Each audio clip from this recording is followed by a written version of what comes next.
I'm gonna be honest, I can't remember the year 1991 on account of the fact that I hadn't been born yet. Sucks for you old people, but according to several sources, it was a pretty decent year. Music lovers got to hear Nirvana's Nevermind, Metallica's Black Album, and Pearl Jam's 10 for the first time. Cinema-goers enjoyed the likes of Terminator 2 Judgement Day and the Addams Family, and telly fans were introduced to great series like Bottomand and the Ren and Stimpy show. It was also a pretty decent year to be a gamer, so with that in mind, we're back once again to tell you all about the cream of the video game crop of 1991. Before we get into it, allow me to reacquaint you with the rules of engagement. A game can qualify for one of these best of X years lists if it was released in the year in question, in this case 1991, in at least one territory and received a minimum of 7 professional reviews. We don't include ports, re-releases, or collections, as we'll cover those games in their original release year if necessary. Sound good? Then let's get to it. I'm Ben from TripleJump, and here are the 10 best games of 1991.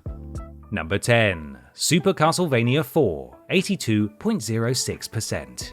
We're kicking off today's list with a trip to Transylvania as we look at Super Castlevania 4, one of 2 Castlevania titles released in 1991. Did the other place on this list? Stay tuned to find out. Originally released as an exclusive for the SNES, Super Castlevania 4 is a side-scrolling platformer in which players take control of Simon Belmont, a vampire hunter, as he attempts to defeat blood-sucking big bad Dracula. The game takes place across 11 levels, which players must platform their way through, defeating various monsters and bosses as they go. Simon himself is armed with a whip as well as secondary weapons including an axe and a dagger, and he's able to upgrade these by collecting items like the Morning Star, which extends the reach of his whip. Both players and critics alike were mighty impressed by Super Castlevania 4, which garnered praise for its dark graphics, ominous soundtrack, and fluid gameplay, all of which came together to create an engrossing experience with a spine-chilling atmosphere. To this day, video game journalists sing Super Castlevania 4's praises, and it's often cited amongst the best games of all time. In short, it's a fantastic title. Sorry. Number 9. F-Zero, 82.83%. As sure as the sun rises in the east and sets in the west, so too is it certain that a racing game will appear on any given Best of X year list. It's good news for those of you who aren't all that into cars, because F-Zero takes place in the distant future, and as such, players speed around the game's many tracks in little hovercraft. Set in the year 2560, by which point multi-billionaires have created a new sport based on Formula 1, F-Zero tasks players with racing their selected hovercar against multiple AI opponents, all while avoiding hazards like slip zones and magnets which have the potential to damage the vehicle or push it off the track entirely. F-Zero received widespread critical acclaim, with multiple outlets lauding its impressive 3D graphics, which may not look like much by today's standards, but at the time they were truly a marvel. It was also commended for the wide variety of tracks that were on offer and the steady increase in difficulty that eased players into the game. Some did criticize F-Zero for its lack of a multiplayer mode, which admittedly would have been a bonus, but hey, it was 1991, and there's only so much the devs could pack into one game. Number 8. Castlevania 2 Belmont's Revenge, 83.5%. If you were one of the folks that guessed that we'd be seeing another Castlevania title on this list, then congratulations, treat yourself to a biscuit. Released for the Game Boy in 1991 and for the Game Boy Color in 2000, Castlevania 2 Belmont's Revenge is the sequel to previous Game Boy Castlevania title, Castlevania The Adventure, and is set some 15 years later. In Belmont's Revenge, Dracula makes his epic return, kidnapping the son of Christopher Belmont and turning him into a demon, which forces Christopher to set out on a quest to destroy Dracula once and for all and to save his boy. The gameplay in Belmont's Revenge is quite similar to that in The Adventure. Players must make their way through each level, battling monsters as they go before taking on a final boss. Unlike its predecessor though, Belmont's Revenge features sub-weapons in the form of holy water and axes, which allows players to change up the combat. Although some outlets complained that Christopher himself was quite slow and that the game was a bit short, overall the response to Belmont's Revenge was pretty positive, with critics praising the graphics and the introduction of sub-weapons. Suffice it to say, this is one vampire game that doesn't suck. Really? How many? This is the last one, right? Number 7. El Viento, 85.83%.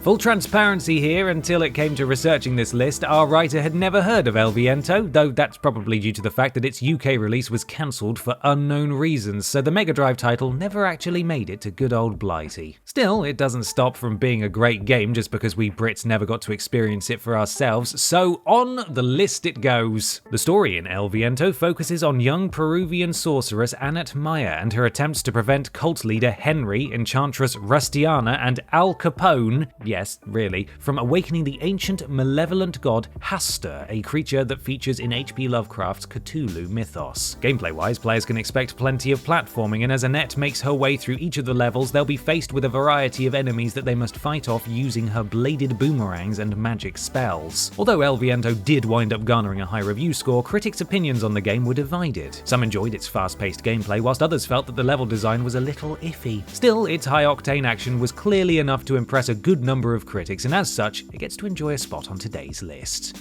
Number 6. Sonic the Hedgehog, 86%.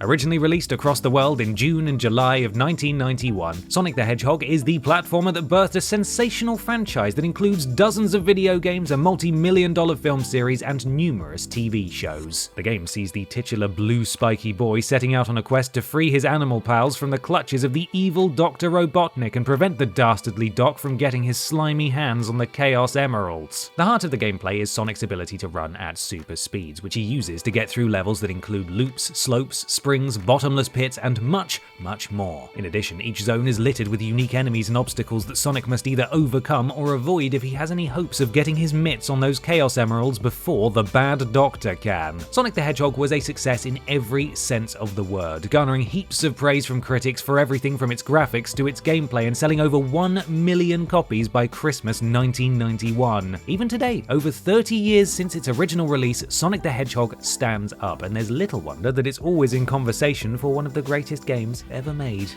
Number 5. UN Squadron, 87%.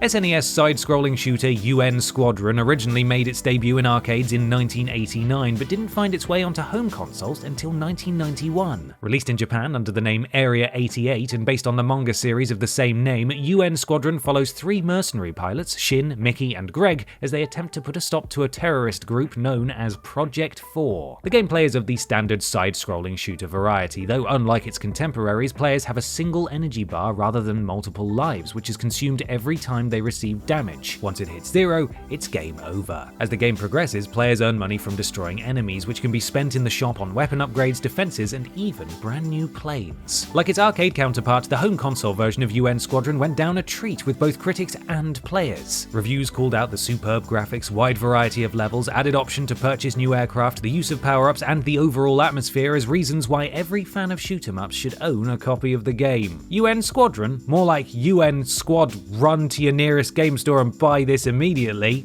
Got him. Number 4. Final Fantasy II, 87.04%. Right, boys, girls, and others, I'm going to need you all to pay attention for a moment because we've got some real title tomfoolery with this entry. Indeed, the game we're referring to here is not, in fact, the second entry into the Final Fantasy franchise, but the 4th. However, it was called Final Fantasy II in North America because it was only the second Final Fantasy title to be released outside of Japan, the first being 1987's Final Fantasy. Everybody clear? No? Oh, well, let's just roll with it. Final Fantasy II, or 4, depending on where you're from, follows Cecil, a Dark Knight, no, not that one, who must, alongside his ever-changing group of allies, stop the evil sorcerer Golbez from obtaining powerful crystals that he plans to use to destroy the world. The game features a large cast of characters, and it's up to players to move a party of up to 5 about the world, embarking on quests, interacting with NPCs, and viciously murdering various foes. The game was lauded from everything from its story and gameplay to its graphics and sound, and to this day it still makes lists of the greatest games of all time. Or is that the original Final Fantasy II? Who knows. Number 3. Super Tennis, 87.33%. Oh yeah, here we go, sports time! I've talked about a sports game on one of these best of lists before, but I've never talked about a tennis game on one of these best of lists, so I'm going to give this everything I've got. Super Tennis for the SNES is pretty much exactly what you'd expect it to be, a digital recreation of the racket-based sport. The game contains 3 different modes, singles, doubles, and world circuit, and the aim is to hit a ball back and forth with or against a friend or the CPU in order to score points and ultimately win each match. In world circuit mode, players compete against a string of opponents in order to move up the rankings and become number 1. Most outlets awarded Super Tennis review scores of 90 or above, with just a couple of outliers dragging its average down into the high 80s. Though the single-player mode was declared to be nothing particularly interesting, the multiplayer aspect of the game was commended, as were the graphics, sound, and the inclusion of small details like ball runners who would fetch the ball whenever it went out of play. Despite a slightly boring single-player mode, Super Tennis was a grand slam. That's a tennis thing, isn't it? Number 2. Monkey Island 2 LeChuck's Revenge, 89.6%.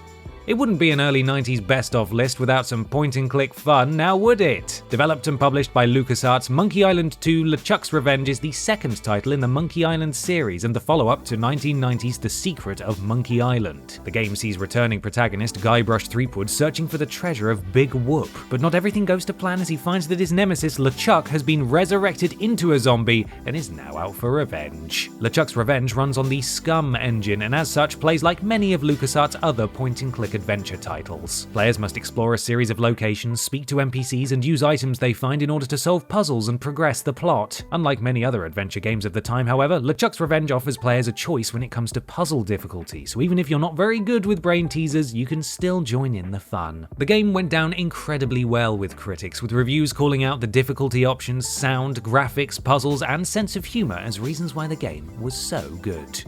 Number 1. Super Mario World, 94.44%. Well, here it is, folks, yet another win for Mario and Chums. I'm sure you're all as shocked at this turn of events as we are. No, seriously, we're stunned. James had to go and have a lie down. Super Mario World was originally released in Japan in 1990, but didn't reach North American players until the following year. Like previous Super Mario titles, World sees the eponymous Italian plumber once again embarking on a quest to save Princess Peach from the clutches of serial kidnapper Bowser. In this side-scrolling platformer, players take on the role of Mario or Luigi and must dash, jump, float, and fly through 7 worlds plus 2 secret ones, each of which contains multiple levels. Power-ups such as the Super Mushroom, Fire Flower, and Cape Feather can be collected along the way, and at the end of each world there's a boss to fight. Super Mario World was both a critical and commercial success and sold over 20 million copies worldwide, making it the best-selling SNES title of all time. Critics lauded its visuals and overall presentation, as well as its replay value, gameplay, and audio. So once again, well done to Mario and pals. Maybe let someone else have a go in the top spot for the next one though, yeah?